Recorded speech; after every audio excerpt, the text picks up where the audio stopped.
Radio Lomé, il est 12h30 minutes.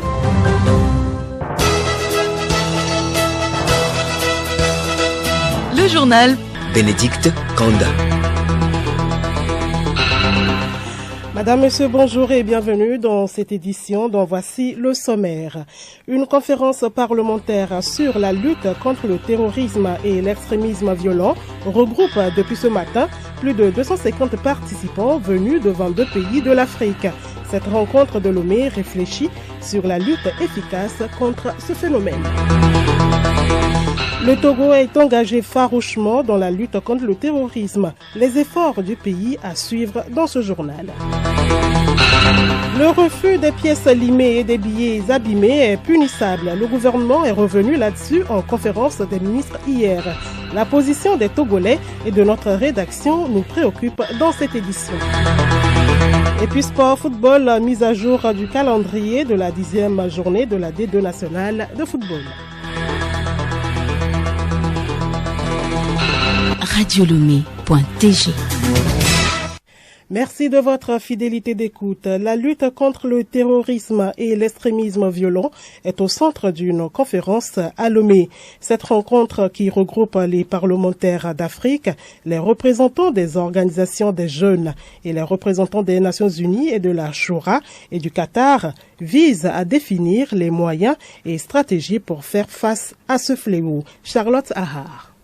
Plus de 250 participants venus du Kenya, d'Algérie, du Burkina Faso, du Libéria, du Cameroun, du Mali, de la Côte d'Ivoire, du Maroc, du Djibouti, d'Égypte, du Niger, du Nigeria, de la Gambie, de la Centrafrique, du Ghana, du Rwanda, de la Guinée, du Tchad, des îles Comores, du Zimbabwe, de l'île Maurice, du Togo et les représentants des organisations non gouvernementales, des jeunes, des agences des Nations Unies, ainsi que ceux du Conseil de la Choura du Qatar échangent sur la question dans la capitale togolaise. Les jeunes, la présidente de l'Assemblée nationale Chantal Yawadji Borichegan a à l'ouverture salué la tenue de cette rencontre dans notre pays et les partenaires pour leur soutien dans cette lutte.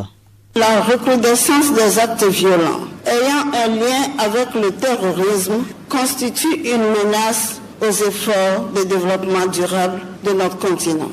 Je me réjouis de cette convergence d'actions multi-acteurs. Système des Nations Unies, Organisation mondiale et Organisation continentale des parlements nationaux.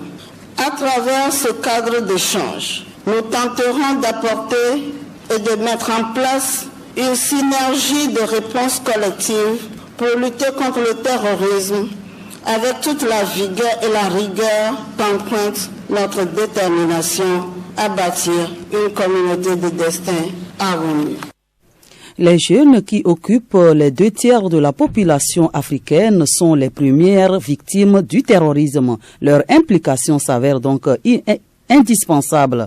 Des actions doivent être menées en faveur du mieux-être de cette couche de la population et les parlementaires sont les mieux placés pour définir et soutenir des projets allant dans le sens. Seyni Oumarou, président de l'Assemblée nationale du Niger, représentant de la présidente du comité interparlementaire du G5 Sahel. En zone rurale, il a été observé que les recrues des terroristes sont principalement constitués de jeunes désœuvrés, appâtés par de fausses promesses d'un enrichissement immédiat avec en prime la bénédiction de Dieu. Face à cette situation, il revient au pouvoir public de repenser toute la politique relative à la jeunesse. L'approche stratégique devra tenir compte des nouveaux paramètres comme l'important virage des mentalités induit par la profusion des technologies de l'information et de la communication, ce qui impacte considérablement sur leurs rêves et leurs aspirations. Les programmes et projets les concernant se doivent d'être plus innovants que par le passé. Il faudrait surtout qu'ils s'appuient sur une meilleure formation à la citoyenneté et un recentrage autour des réalités locales.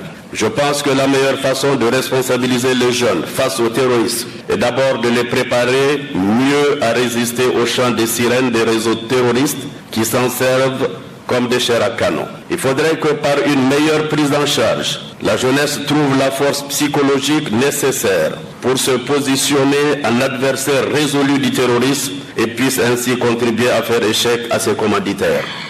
Les travaux se poursuivent et prennent fin demain, vendredi.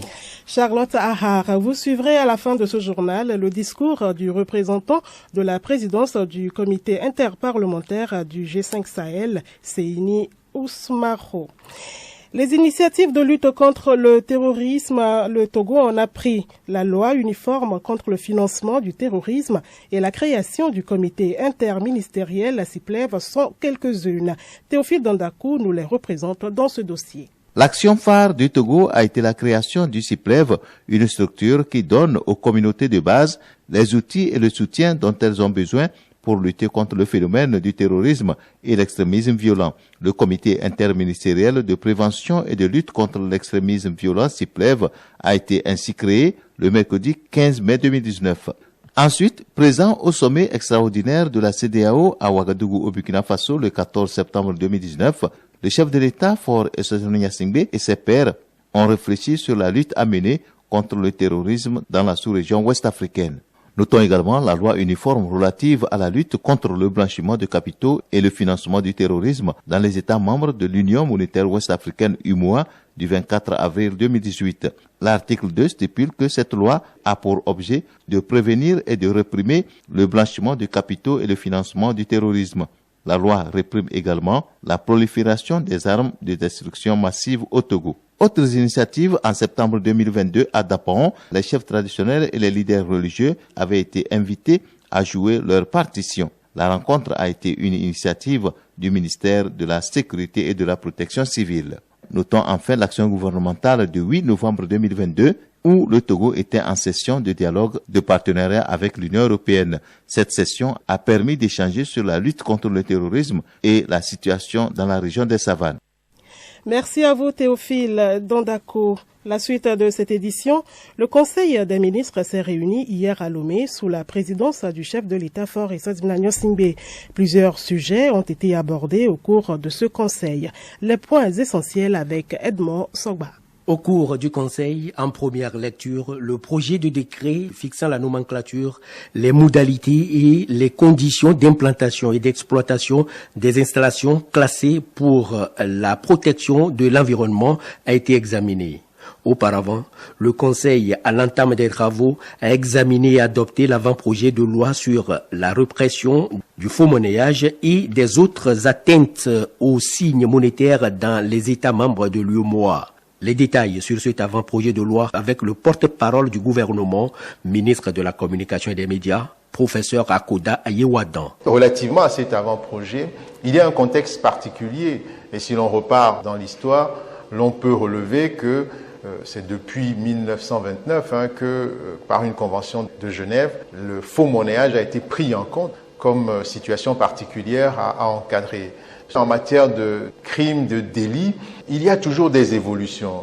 Les criminels ont une imagination qui est particulièrement débordante, qui impose aux législateurs de s'adapter aux nouvelles formes de criminalité. Donc ce texte intervient pour non seulement prendre en considération les nouvelles formes de criminalité spécifiquement sur le faux-monnayage et l'atteinte portée aux autres signes monétaires, mais également d'élargir, parce que dans les textes qui étaient les plus anciens, les personnes morales comme auteurs de ces délits ou de ces crimes n'étaient pas pris en compte. Donc aujourd'hui, on a dans le texte qui a été examiné et adopté en Conseil des ministres une prise en compte des personnes morales au plan pénal spécifiquement. Donc la falsification, les incriminations, même les saisies des outils ayant servi à fabriquer de la fausse monnaie n'était pas véritablement ou parfaitement encadré par les dispositions antérieures. Aujourd'hui, on a un texte d'émanation nationale. C'est d'abord une loi uniforme qui a été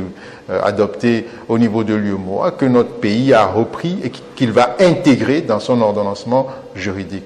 Donc, une évolution qui permet de mieux saisir cette criminalité qui est très évolutive et d'élargir les sanctions, de les aggraver également, de renforcer les outils entre les mains de la BCEAO pour sanctionner. Suite à la question du refus des pièces limées et des billets abîmés par certains citoyens, commerçantes et commerçants, le gouvernement s'est prononcé en Conseil des ministres hier. David Tchakbera, ce n'est pas trop tôt, non? Bénédicte Kanda, il faut dire que ce n'est pas trop tard non plus. Et nous allons d'abord écouter la voix du gouvernement là-dessus. On est ici face à une pratique qui a cours dans notre pays, mais une pratique qui est parfaitement illégale, puisque pièces usagées ou les billets de banque usagés peuvent être restitués tout simplement à la BCEAO, mais à partir du moment où c'est de la monnaie qui a cours légal, cette monnaie-là doit être reçue comme moyen d'échange, puisque la monnaie a cours légal. Et oui, Bénédicte Kanda, voilà la position et la voix du gouvernement sur cette question-là qui, en réalité, indispose un certain nombre de citoyens et de concitoyens. Lorsque nous allons dans les rues et que nous achetons, les commerçants refusent de prendre les billets limés ou bien les billets usagés, ou bien les pièces limées. Et parfois, les citoyens ne savent pas, comment s'y prendre. Au même moment, lorsque vous arrivez à la banque et que vous constatez que le banquier aussi refuse de prendre un billet tout simplement parce que t'acheté par l'huile rouge, comme si dans ce pays on ne va plus vendre de l'huile rouge, ou que t'acheté par l'huile à moteur chez le mécanicien, comme si on ne doit plus faire de la mécanique, on se demande finalement à quel sein se vouer. Et au même moment, nous avons que les populations ne savent pas où déposer ces billets. Et quand le gouvernement s'est prononcé, nous nous sommes dit bravo. Et enfin, cette position du gouvernement va nous galvaniser davantage parce que nous, dans notre rédaction à Radio Lomé,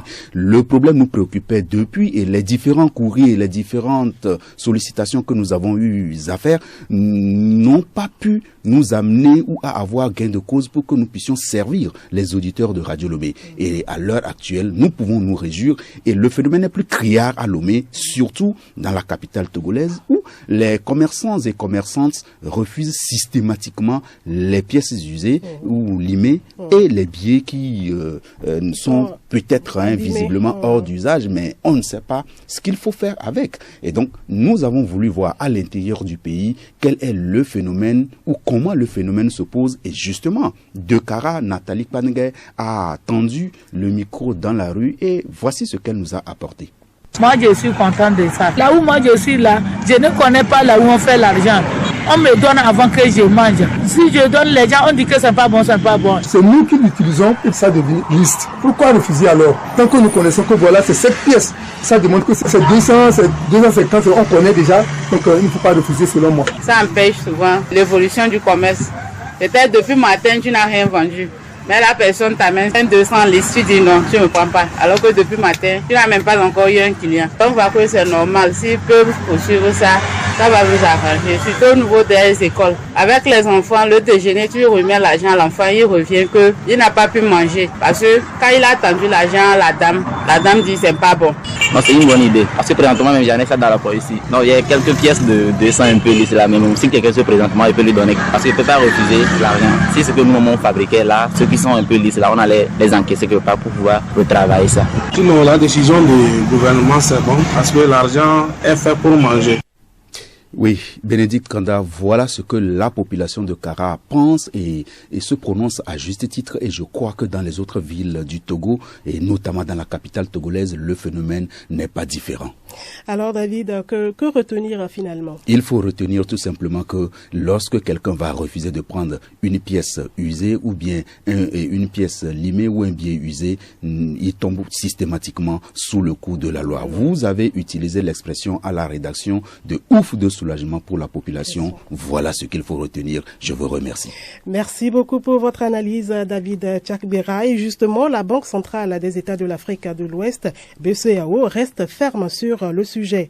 Dans une note publiée en novembre dernier, l'institution réaffirme que tous les billets et pièces qu'elle émet doivent être obligatoirement acceptés comme moyen de paiement dans les transactions, peu importe leur état. Tout refus est passible de peine. N'est-ce pas, Léontine Atogima? Tout à fait. La BCEAO insiste là-dessus. Tout refus d'acceptation d'un billet ou d'une pièce ayant cours légal et pouvoir libératoire dans un État membre de l'UEMOA constitue une infraction sanctionnée par les textes en vigueur. La banque souligne d'autre part que les billets mutilés ou déchirés ainsi que les pièces de monnaie lisses ou altérées peuvent être échangées à ces guichets. Cette décision de l'institution bancaire concerne tous les pays membres de l'Union monétaire ouest-africaine UEMOA. Il s'agit bien évidemment du Bénin, du Burkina Faso, de la Côte d'Ivoire, de la Guinée-Bissau, du Sénégal, du Niger, du Mali et du Togo. Léontine Atogima, cap à présent à la primature, la première ministre Victoire Dogbe a reçu ce matin le nonce apostolique du Saint-Siège auprès de la République togolaise, Monseigneur Marc Gérard Miles. Les discussions ont porté sur les relations bilatérales entre le Vatican et le Togo. Monseigneur Marc Gérard Miles à sa sortie d'audience. C'était un bon moment pour entendre les priorités du gouvernement et d'échanger sur les grands défis de notre monde, l'importance de la solidarité, travailler pour la paix, la cohésion sociale. Et vraiment, le pape François est très engagé dans l'idée que nous ne pouvons pas faire les choses seuls. Nous avons tous ensemble de travailler ensemble. Aussi, nous avons parlé un peu de la grande contribution de l'Église catholique ici, à Togo, et dans les demandes d'éducation et de santé.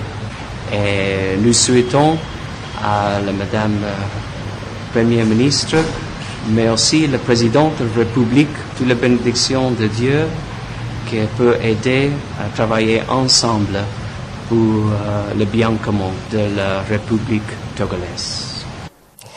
Et puis ce communiqué du ministère de la Santé qui vient de nous parvenir, le contenu avec Juliette Kandé.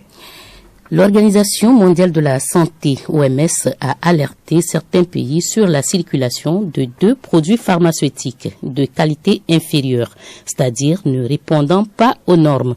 Il s'agit du sirop antitussif Ambromol et du sirop antigrippal Doc 1 Max, tous fabriqués par le laboratoire Marion Biotech PVT Ltd. Selon l'OMS, l'utilisation de ces produits, en particulier chez les enfants, peut entraîner des douleurs abdominales, des vomissements, des diarrhées, une altération de l'état mental et des lésions rénales aiguës pouvant entraîner la mort. Le ministre de la Santé, de l'Hygiène publique et de l'accès universel aux soins, sur le rapport des services compétents, informe l'opinion publique qu'à ce jour, les différentes spécialités incriminées ne sont pas enregistrées au Togo. Il invite la population à redoubler de vigilance et à informer les services compétents en cas de découverte de ces produits sur le territoire national. Des instructions ont été données pour s'assurer que ces médicaments ne figurent pas effectivement dans les officines et formations sanitaires de notre pays. Le ministre de la Santé, de l'Hygiène publique et de l'accès universel aux soins compte sur le civisme et la vigilance de tous pour éviter des désagréments préjudiciables à la santé publique. Merci à vous, Juliette Kandé. La suite de cette édition avec le magazine agricole. Le maraîchage produit de nos jours divers fruits et légumes dans la région des savanes.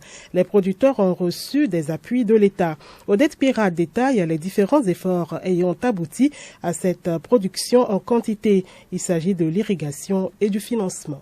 Les maraîchers dans les savanes ont de l'eau grâce notamment au programme d'urgence déroulé sur les ZAP, les zones d'aménagement agricole planifiées. Colette Nakbergo, vice-présidente de la coordination togolaise des organisations paysannes. Également, il y a le programme d'urgence qui va encore aménager les ZAP. C'est vrai qu'on a déjà commencé la mise en place des ZAP, mais cela se poursuit et s'intensifie. Et nous saluons tous ces efforts-là et qui va permettre sur chaque ZAP de dédier au moins 10 hectares et avec de l'eau disponible pour permettre aux maraîchers de faire sur place la production maraîchère. À côté de ce programme, il y a aussi des structures qui accompagnent le maraîchage. Retrouvons la vice-présidente de la CETOP. Pour soulager les producteurs dans la région des savanes, l'État a mis en place certaines structures qui nous accompagnent et certains projets qui nous accompagnent pour que nous puissions résoudre ces différents problèmes. Quand nous prenons au niveau de la maîtrise d'eau pour les maraîchers, aujourd'hui, il y a des installations de bibos dans les bas-fonds. il y a des points d'eau qui sont directement installés avec des plaques solaires où ça facilite maintenant la tâche aux maraîchers d'avoir de l'eau et également diminuer la main d'œuvre au niveau de la production maraîchère. Et nous saluons ces initiatives-là. Qu'en est-il de la conservation et la vente de ces produits? Rendez-vous dans nos prochaines éditions. L'actualité sportive au menu de la page des sports, les combinaisons de suite et fin de la 10e journée de la D2 nationale et les affiches de la 13e journée de la D1 Lonato. Milek Agboukou. La D2 nationale finira sa 10e journée ce jeudi et vendredi. Déjà au stade municipal de Sokoré, Agoua joue Arabia FC et Ifodji FC reçoit au stade municipal d'Atakpame CDF Raknour. Puis vendredi, Doumbé accueille au stade municipal de Kara Fukpa FC. Pour la D1 Lonato, comme prévu par la Fédération togolaise de football, ça va vite. La 13e journée, c'est pour ce week-end. 3 matchs sur samedi. Au stade municipal de Kara, Asko affronte AS Togoport. Au stade municipal de Sokoré, Kakadl joue Espoir. Puis, au stade municipal de Lomé, Dito Boulesso. Le dimanche, 4 matchs seront au programme. À Sokoré, Semasi ASK. À Takpame, Tambo AS OTR. À Kpalimé, Gomido Ange. Et puis à Lomé, Entente 2, Sarah FC de Bafilo.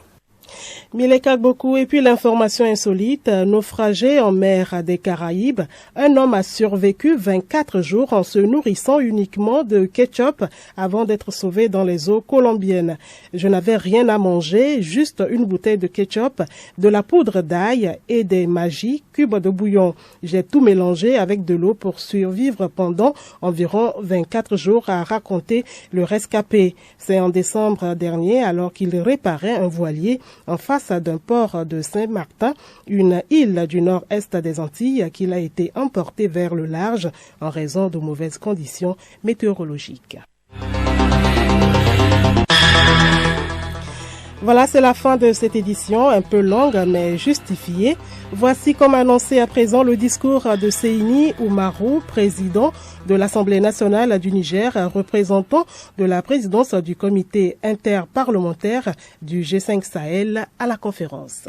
Honorables représentants du Conseil de la Choura de l'État du Qatar, Mesdames et Messieurs les membres du gouvernement, Monsieur le directeur adjoint du Bureau des Nations Unies de lutte contre le terrorisme, Monsieur le secrétaire général de l'Union parlementaire africaine, honorables et distingués chefs traditionnels, honorables collègues députés, distingués invités, Mesdames et Messieurs, je voudrais avant tout propos présenter ma sincère gratitude à l'Assemblée nationale togolaise et plus singulièrement à sa présidente, Madame Yawa Djikbodi Tsegan, pour l'accueil chaleureux et fraternel. Je voudrais ensuite saluer et remercier les organisateurs de cette importante rencontre, à savoir le Bureau des Nations Unies de lutte contre le terrorisme, l'Union parlementaire africaine et le Conseil de la Choura de l'État du Qatar.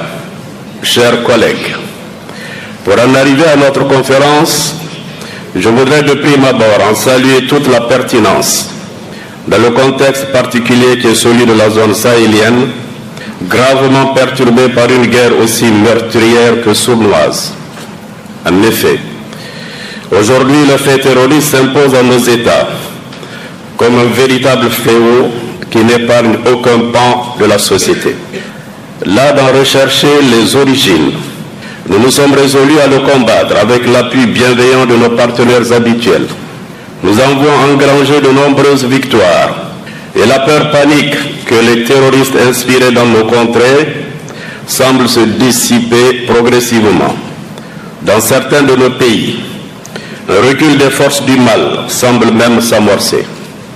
Pour autant, nous devons reconnaître qu'en dépit des coups qui lui sont infligés, le monstre est encore vivant, car ayant développé d'importantes capacités de mutation. En effet, la nébuleuse terroriste, malgré les pertes qu'elle subit ici et là, arrive à se régénérer en changeant de forme et d'approche. Ainsi, lorsqu'elle n'arrive pas à conquérir des territoires, elle emprunte les méthodes du grand banditisme, faites de raquettes, d'attaques en main armée et d'enlèvement contre rançon. C'est dire alors que le terrorisme demeure encore une réelle menace qui risque même de traverser les frontières du Sahel. Il est d'autant plus redoutable que jusqu'ici, il avance masqué, car aucun des actes de terreur qu'il pose n'est sous-tendu de revendication. Quant à ses conséquences, elles se vivent au quotidien. C'est notamment la menace sur la paix sociale. C'est cette tension permanente qu'il génère dans nos communautés. C'est l'instabilité pour les institutions de l'État. Mais c'est surtout un frein puissant au développement, avec pour conséquence l'arrêt de la production agricole dans toutes les zones de la ligne de front, la migration forcée, la migration clandestine et l'aggravation de la pauvreté.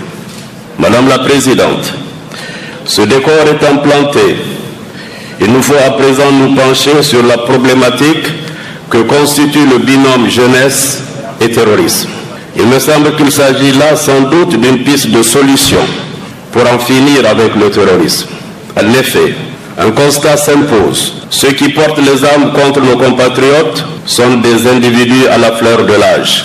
S'ils ne sont pas à l'origine du phénomène, ils en sont le bras armé. Dès lors, la solution ne consiste-t-elle pas à leur opposer leurs semblables, bien préparés à les combattre? Mais auparavant, ne faut-il pas s'interroger sur le cheminement qui conduit les jeunes aux graves extrémités auxquelles ils sont arrivés? La réponse à cette interrogation n'est pas aisée, tant de nombreux paramètres entrent en ligne de compte. Il y a d'abord les défaillances, devenues structurelles, de l'éducation formelle, surtout en milieu rural. Il y a ensuite l'exacerbation de la pauvreté, dont découle le développement rapide du chômage des jeunes, aggravé par l'inadéquation entre le poids démographique et celui de l'économie. À titre illustratif, à l'heure actuelle, au Niger, 60% de la population a moins de 18 ans. Et chaque année, il arrive sur le marché du travail 500 000 nouveaux postulants que l'économie nationale est loin de pouvoir absorber. En conséquence, d'une année à l'autre, la masse des jeunes sans emploi continue à s'accroître avec le risque pour ces jeunes de devenir sujets à toutes les dérives préjudiciables à l'ordre public. Bien évidemment, tous ces jeunes ne deviennent pas des terroristes ni des délinquants, mais ils demeurent les cibles de toutes les organisations criminelles qui s'adonnent au trafic illégaux d'armes, de substances psychotropes, de personnes humaines. Ainsi, en zone rurale, il a été observé que les recrues des terroristes sont principalement constituées de jeunes désœuvrés, appâtés par de fausses promesses, d'un enrichissement immédiat avec en prime la bénédiction de Dieu. Face à cette situation, il revient au pouvoir public de repenser toute la politique relative à la jeunesse. L'approche stratégique devra tenir compte des nouveaux paramètres comme l'important virage des mentalités induit par la profusion des technologies de l'information et de la communication. En effet, aujourd'hui, grâce aux téléphones portables, même les jeunes ruraux, habitant les contrées les plus reculées, disposent d'une large ouverture sur le monde, ce qui impacte considérablement sur leurs rêves et leurs aspirations. Les programmes et projets les concernant se doivent d'être plus innovants que par le passé. Il faudrait surtout qu'ils s'appuient sur une meilleure formation à la citoyenneté et un recentrage autour des réalités locales. Me fondant sur tous ces éléments, je pense que la meilleure façon de responsabiliser les jeunes face au terrorisme est d'abord de les préparer mieux à résister au chant des sirènes des réseaux terroristes qui s'en servent comme des chairs à canon. Il faudrait que par une meilleure prise en charge, la jeunesse trouve la force psychologique nécessaire pour se positionner en adversaire résolu du terrorisme et puisse ainsi contribuer à faire échec à ses commanditaires. Il nous faut donc aujourd'hui proposer aux jeunes de vraies alternatives, en les impliquant à tous les niveaux. À cet égard, l'expérience nigérienne reposant sur la création d'un Conseil national de la jeunesse pourrait faire école. En effet, les jeunes fédérés à travers ce Conseil se sentent davantage considérés et responsabilisés sur toutes les questions les concernant. Ce Conseil a aujourd'hui acquis suffisamment de visibilité pour devenir progressivement l'interlocuteur aussi bien écouté par le gouvernement que par l'Assemblée nationale pour toutes les problématiques se rapportant à la jeunesse.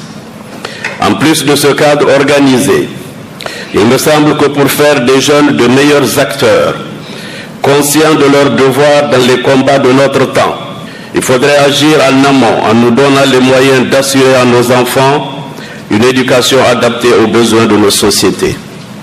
Il sera certainement nécessaire de revisiter tous les curricula scolaires avec un recentrage sur nos réalités économiques et sociales. Sans doute, serait-il indispensable de passer par l'orientation précoce de l'essentiel des écoliers vers la formation professionnelle et réserver l'accès aux études supérieures aux meilleurs élèves par génération. Pour les déscolariser et les jeunes ruraux, des investissements massifs doivent être faits pour développer davantage des filières d'entrepreneuriat adaptées à leurs conditions, avec vocation à réduire l'inactivité et donc la vulnérabilité de la jeunesse. L'objectif, ce faisant, est de réduire les conditions qui conduisent les jeunes au désespoir, qui les poussent aux extrémités fâcheuses pour leur communauté et pour l'État. À cet égard, je voudrais évoquer pour m'en féliciter le rôle de cette expérience nigérienne inédite qu'est le Haut Commissariat à la restauration de la paix, autorité autonome, qui avec le concours de l'État et de nos partenaires au développement, conduit des actions de terrain, dont l'un des objectifs majeurs est la réinsertion de tous les jeunes en déperdition, grâce notamment aux activités à haute intensité de main-d'œuvre. Les terroristes repentis, particulièrement issus du monde rural, sont ainsi pris en charge dans le respect de leur dignité. Madame la Présidente, l'autre action immédiate qui pourrait conquérir l'affaire de la jeunesse un paravent contre le terrorisme consiste à incorporer aux forces de défense et de sécurité des jeunes résidant aux abords de la ligne de front. Cette expérience s'est révélée concluante au Niger face à Boko Haram dans la région de Difa. En effet, les recrues, connaissant mieux le terrain et l'ennemi qui leur ressemble, se sont révélés très efficaces aussi bien en matière de renseignement que sur le théâtre des opérations. Madame la Présidente, s'il revient au gouvernement de prendre directement en charge la problématique jeunesse et terrorisme, quelle devra alors être la contribution de nos parlements?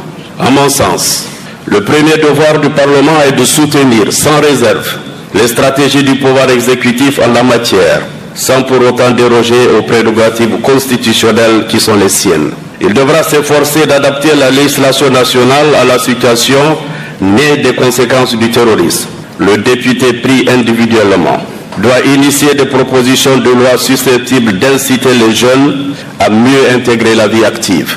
Dans le cadre de ces missions de représentation, le Parlement se doit d'aller davantage vers la jeunesse à travers des campagnes de sensibilisation sur des thématiques portant sur la citoyenneté et le civisme. C'est dans ce cadre que l'Assemblée nationale du Niger poursuit l'expérience du Parlement des jeunes, véritable creuset de responsabilisation citoyenne précoce. Ces parlementaires juniors, désignés parmi les meilleurs du cycle secondaire, reçoivent de l'Assemblée nationale un encadrement reposant sur la connaissance de leur pays en ses défis comme en ses potentialités. Le résultat final, c'est que dans leurs milieux respectifs, ils deviennent des modèles, des référents dont on peut s'inspirer. Dans le cadre de ces prérogatives législatives, le Parlement pourrait encourager la prévention des jeunes contre le terrorisme par des allocations appropriées de ressources budgétaires au profit de projets structurants qui les impliquent à tous les niveaux.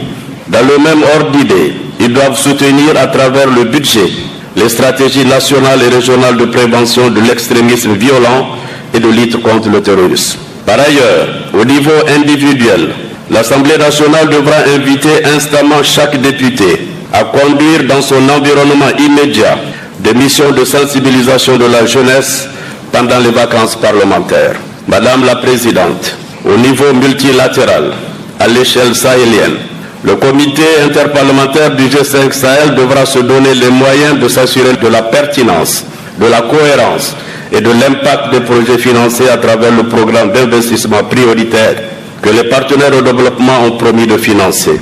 Il pourrait inciter le secrétariat exécutif du G5 Sahel à mieux orienter ses activités en direction de la jeunesse. Madame la Présidente, quant aux rencontres comme celle qui nous réunit aujourd'hui, elles représentent de belles opportunités pour partager les bonnes pratiques d'un pays à l'autre. Elles nous permettent d'élargir nos cibles de plaidoyer en direction de la communauté internationale afin que tous les pays du monde se persuadent que la question terroriste transcende toutes les frontières. L'autre intérêt de ces rencontres est surtout celui de réaffirmer la nécessité de l'engagement des parlementaires dans la lutte contre le fléau terroriste, engagement qui découle de source, car une guerre au sein des populations ne peut se gagner que par le franc et efficace engagement de ces populations, sensibilisées, encadrées et conseillées par ceux-là même à qui ils ont donné mandat pour les représenter au sommet de l'État. Madame la Présidente, je n'ai pas vocation à épuiser notre débat à moi tout seul. Je voudrais donc vous remettre la parole en vous remerciant encore une fois de m'avoir invité dans ce magnifique pays pour prendre part à cette rencontre si importante pour notre sous-région, si importante pour les programmes et projets, voire si importante pour le monde entier. Je vous remercie. Radio Lomé, boîte postale 434, email radiolomé@radiolomé.tg. radiolomé.tg